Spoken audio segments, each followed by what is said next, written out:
ഇൻക്ലാബ് സിന്ദാബാദ്. LDF councillor സിന്ദാബാദ്.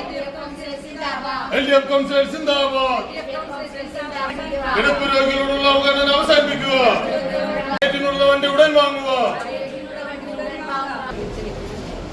ശ്രീദേവേച്ചി vice ചെയർമാനായി ചാലക്കുടിയിലെ പാവപ്പെട്ട രോഗികൾക്ക് ഉടൻ വണ്ടി കിട്ടുമെന്ന് നമ്മൾ ആശ്വസിച്ചു.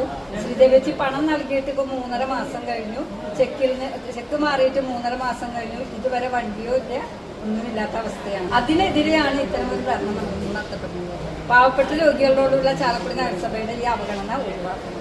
എത്രയും പെട്ടെന്ന് ഇതിന് പരിഹാരം ഉണ്ടാക്കി ആ വണ്ടി ചാലക്കുടിയിൽ എത്തിക്കാനുള്ള സൗകര്യം ഉണ്ടാക്കണം. ഇതാണ് നമ്മളുടെ ആവശ്യം. ഇതിന് വേണ്ടിയിട്ടാണ് നമ്മൾ അദ്ദേഹം ചെക്ക് കൊടുക്കുമ്പോൾ ഞാനടക്കണ്ടായിരുന്നു. വേറൊരു കാര്യത്തിന് സെക്രട്ടറി റൂമിൽ പോയപ്പോൾ ചെക്ക് കൊടുക്കുമ്പോൾ ഞാനടക്കണ്ടായിരുന്നു. ജൂലൈ 3-ാം തീയതി അദ്ദേഹത്തിന്റെ അക്കൗണ്ടിൽ നിന്ന് പൈസ പിൻവലിച്ചു ചാലക്കുടി നഗരസഭ. ഏകദേശം 4 മാസമാവാനാ പോണേ. നമ്മൾ മനസ്സിലാക്കേണ്ട ഒരു കാര്യം, ചാലക്കുടി ഗവൺമെന്റ് താലൂക്ക് ആശുപത്രിയിലെ പാലിയേറ്റീവില് 364 പേര് ശുശ്രൂഷിക്കുന്നുണ്ട്. അതില് 85 പേര് തീർത്തും കിടപ്പിലാണ്.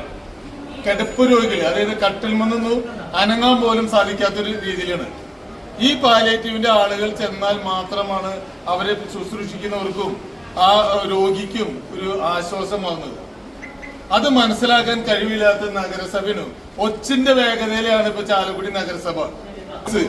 വെറുതെ കൊടുത്തിട്ട് പോലും അദ്ദേഹത്തിന്റെ ഭർത്താവ്, ബഹുമാനിയായ കൗൺസിലറുടെ ഭർത്താവിന്റെ ഓർമ്മയ്ക്കായിട്ടാണ് രണ്ടാമതും ഇത് ഫണ്ട് മേടിച്ച് പോക്കറ്റിൽ വെച്ചിട്ട് ഒരു കിടപ്പ് രോഗികളെ ശുശ്രൂഷിക്കാൻ പോണ വണ്ടി പോലും ചെയ്തു കൊടുക്കാൻ കഴിവില്ലാത്ത ഒരു ഭരണ സംവിധാനമാണ് ചാലക്കുടി നഗരസഭയിൽ പോയിരിക്കുന്നത്.